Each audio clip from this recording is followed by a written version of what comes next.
السلام علیکم ورحمۃ اللہ وبرکاتہ۔ وعلیکم السلام ورحمۃ اللہ وبرکاتہ۔ جی شیخ محترم،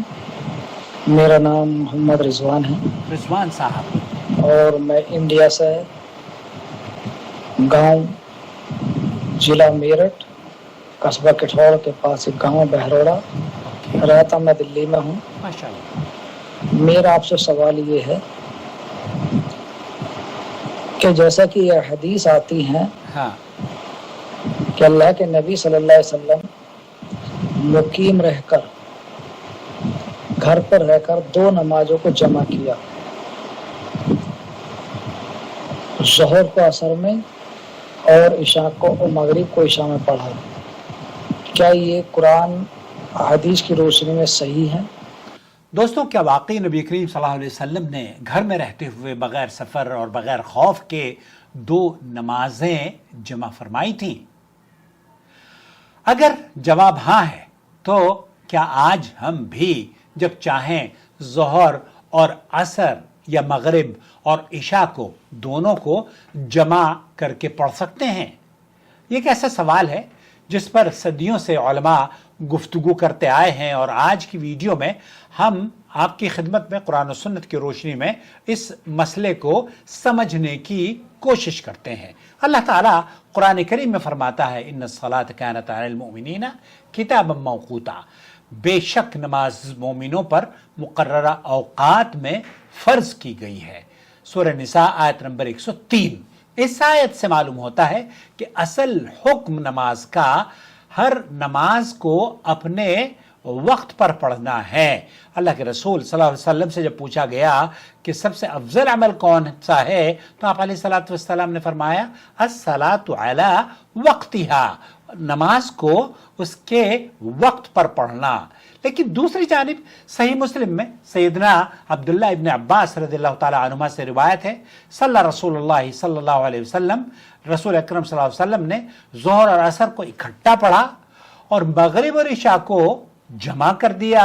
نہ خوف تھا اور نہ سفر۔ صحیح مسلم حدیث نمبر 705۔ جب اس حدیث کے راوی سیدنا ابن عباس رضی اللہ تعالیٰ عنہما سے پوچھا گیا کہ آپ صلی اللہ علیہ وسلم نے ایسا کیوں کیا تو انہوں نے فرمایا اراد اللہ یحرج احدا من امتی۔ آپ علیہ الصلوۃ والسلام کے یہ جملے نہایت ہی خوبصورت رحمت اور بشارت پر مبنی ہیں۔ صحیح مسلم کی روایت ہے، آپ علیہ الصلوۃ والسلام نے فرمایا یہ اس لیے کیا تاکہ یہ اللہ کے رسول صلی اللہ علیہ وسلم کے صحابی حضرت عبداللہ ابن عباس کا قول ہے، کہتے ہیں کہ آپ علیہ الصلوۃ والسلام نے یہ اس لیے کیا کہ تاکہ اپنی امت کو تنگی اور مشقت میں نہ ڈالیں۔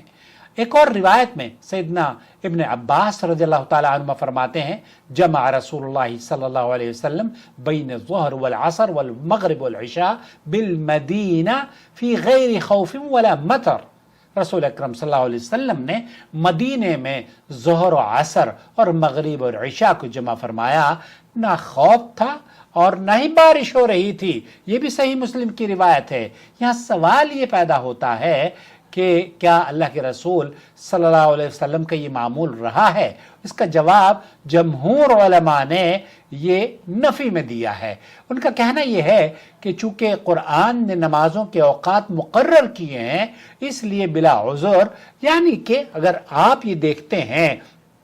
کہ آپ کو دو نمازوں کو پڑھنا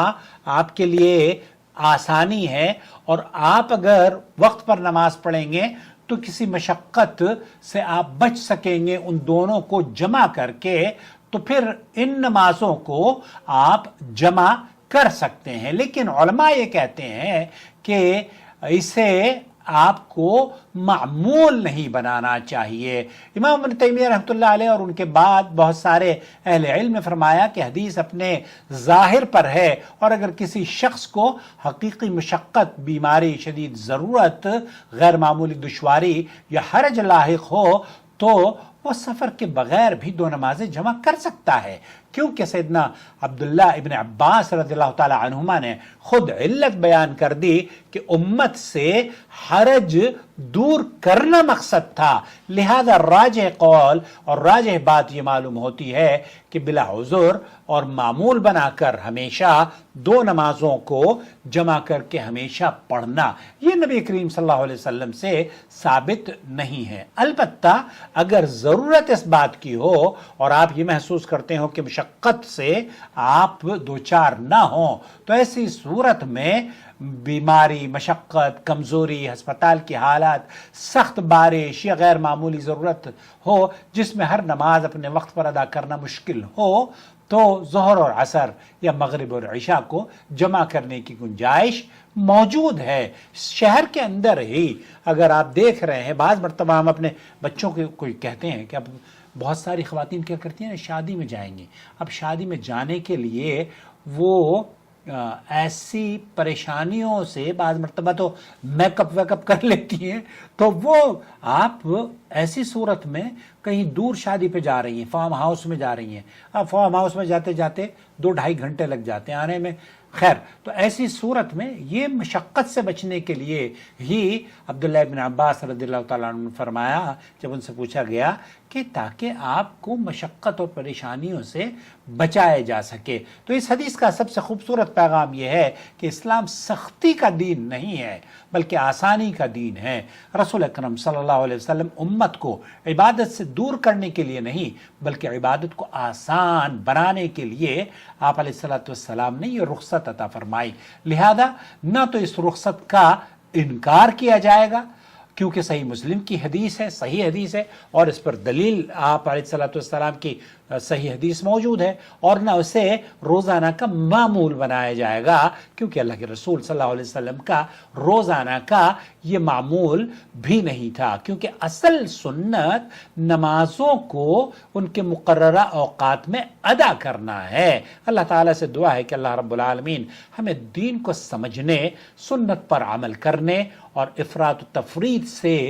بچنے کی توفیق عطا فرمائے۔ یہاں ایک چیز اور میں عرض کر دینا چاہوں گا، جو نماز کو نبی کریم صلی اللہ علیہ وسلم کے طریقے کے مطابق پڑھنا چاہتے ہیں تو ہماری وہ ویڈیو دیکھ لیجئے جسے ہم نے آپ کی خدمت میں صلو کما رأیتمونی اصلی کے عنوان سے اسی چینل پر پیش کر دیا ہے، اور ایک ہمارا اور چینل ہے جدہ ٹی وی، اس میں ہم نے اپنی گزشتہ 20-25 سالوں کی جو مجموعہ ریکارڈنگ ہے وہ ہم پرانی ریکارڈنگ اس میں اپلوڈ کر رہے ہیں۔ آپ جدہ ٹی وی جو چینل ہے اس کو بھی اس ڈسکرپشن باکس میں اس کا لنک موجود ہے، پلیز اسے بھی سبسکرائب کر لیں، اور پرانی ویڈیوز اگر آپ ہماری دیکھنا چاہتے ہیں تو اس چینل پر بہت آسانی سے وہ آپ کو ریگولر بیسس پر ملتی رہیں گی۔ تو دونوں چینل پر آپ کی نظر ہونی چاہیے اور یہ رشتہ کمزور نہ پڑے، میرا اور آپ کا رشتہ اللہ تعالی ہمیں جنت میں ملائے۔